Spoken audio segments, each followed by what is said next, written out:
योग का इस्लाम, हिंदू, जैन या ईसाई से कोई संबंध नहीं। लेकिन चाहे जीसस, चाहे मोहम्मद,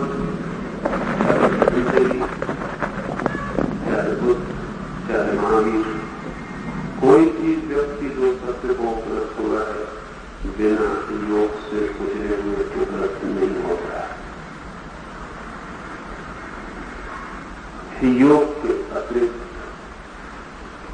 जीवन के परम सत्य तक पहुंचने का कोई उपाय नहीं। जिन्हें हम धर्म कहते हैं वे विश्वासों के संग्रह हैं, योग विश्वासों का नहीं। जीवन सत्य की दिशा में किए गए वैज्ञानिक प्रयोगों की सूत्रबद्ध प्रणाली। इसलिए पहली बात जो आपसे कहना चाहूंगा वो ये कि योग विज्ञान है, विश्वास नहीं। योग की अनुभूति के लिए किसी तरह की श्रद्धा आवश्यक नहीं। योग के प्रयोग के लिए किसी तरह के अंधेपन की कोई जरूरत नहीं। नास्तिक भी योग के प्रयोग में उसी तरह प्रवेश पा सकता है जैसे आस्तिक। योग नास्तिक आस्तिक की भी चिंता नहीं करता है। विज्ञान आपकी धारणाओं पर निर्भर नहीं होता। विपरीत विज्ञान के कारण आपको अपनी धारणाएं परिवर्तित करनी पड़ती है।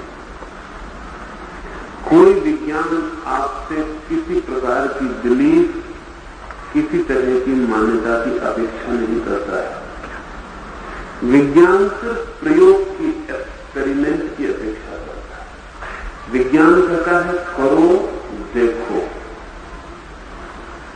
विज्ञान के सत्य क्योंकि वास्तविक सत्य है, इसलिए किन्हीं श्रद्धाओं की उन्हें कोई जरूरत नहीं होती। 2 और 2 4 होते हैं, माने नहीं जाते। और कोई न मानता हो तो खुद ही मुसीबत में पड़ेगा। उससे 2 2 4 का सत्य मुसीबत में नहीं पड़ता है।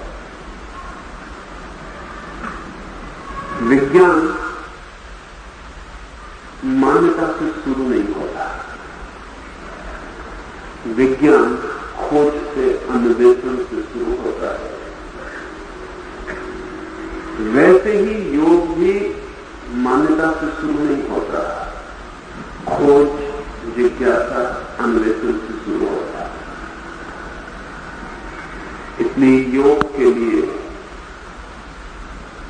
सिर्फ प्रयोग करने की शक्ति की आवश्यकता है, प्रयोग करने की सामर्थ्य की आवश्यकता है, खोज के साहस की जरूरत है और कोई भी जरूरत नहीं।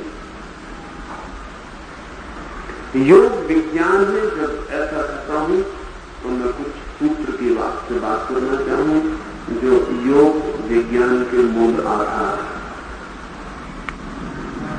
इन सूत्रों का किसी धर्म से कोई संबंध नहीं है, यद्यपि इन सूत्रों के बिना कोई भी धर्म जीवित रूप से खड़ा नहीं रह सकता है। इन सूत्रों को किसी धर्म के सहारे की जरूरत नहीं है, लेकिन इन सूत्रों के सहारे के बिना धर्म एक क्षण भी अस्तित्व में नहीं रह सकता है। योग का पहला सूत्र, योग का पहला सूत्र है कि जीवन ऊर्जा है, लाइफ इज एनर्जी।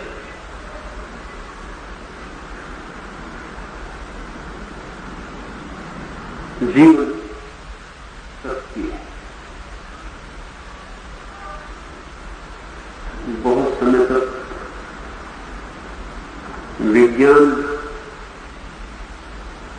इस संबंध में राजी नहीं था, अब राजी है।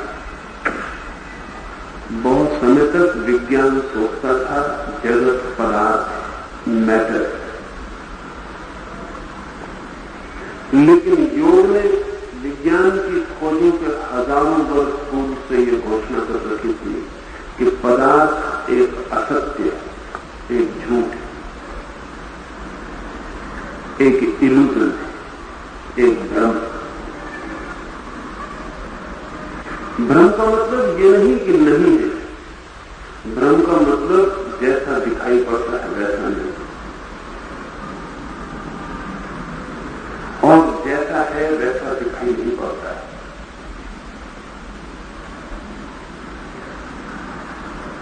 लेकिन विगत 30 वर्षों में विज्ञान को एक एक कदम योग के अनुरूप जुट जाना पड़ा है। 18वीं सदी में वैज्ञानिकों की घोषणा थी कि परमात्मा मर गया है, आत्मा का कोई अस्तित्व नहीं, पदार्थ ही सब कुछ।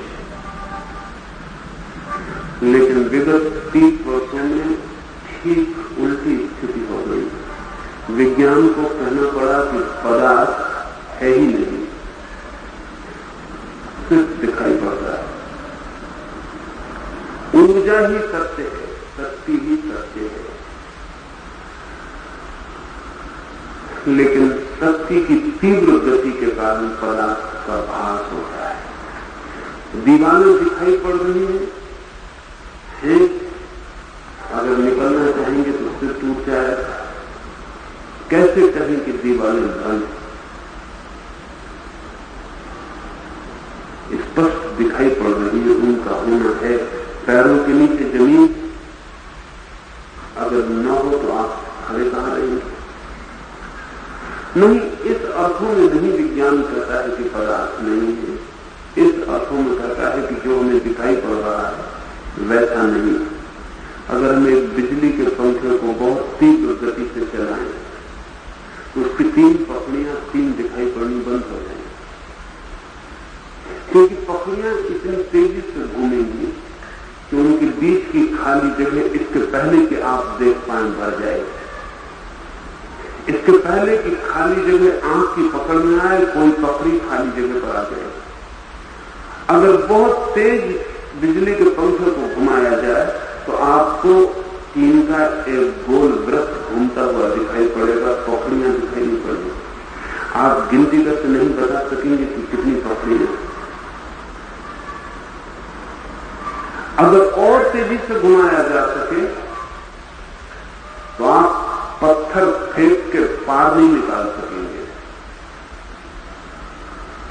पत्थर इसकी पार गिर जाए। अगर और तेज घुमाया जा सके, जितनी तेजी से परमाणु घूम रहे हैं, अगर उतनी तेजी से बिजली के पंखों को घुमाया जा सके तो आप मजे से उसके ऊपर बैठ सकते हैं, आप गिरेंगे नहीं और आपको पता भी नहीं चलेगा कि पकड़ियां नीचे घूम रही। क्योंकि पता चलने में जितना वक्त लगता है उसके पहले नई पकड़ी आपके नीचे आ जाएगी।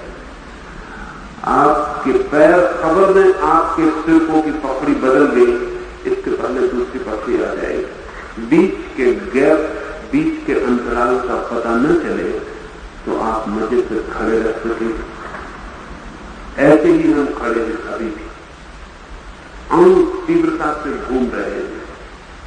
उनके घूमने की गति तीव्र है, इसलिए चीजें ठहरी हुई मालूम पड़ती है। जगत में कुछ भी ठहरा हुआ नहीं,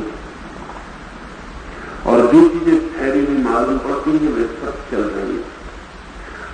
अगर वे चीजें ही होती चलती हुई तो भी कठिनाई न थी। जितना ही विज्ञान परमाणु को तोड़कर नीचे गया तो उसे पता चला कि परमाणु के बाद तो फिर पदार्थ नहीं रह जाता, सिर्फ ऊर्जा कण, इलेक्ट्रॉन्स रह जाते, विद्युत कण रह जाते। उनको कण कहना भी ठीक नहीं, क्योंकि कण से पदार्थ का ख्याल आता है। इसलिए अंग्रेजी में एक नया शब्द उन्हें करना पड़ा, उस शब्द का नाम क्वांटा। क्वांटा का मतलब है कण भी कण नहीं भी,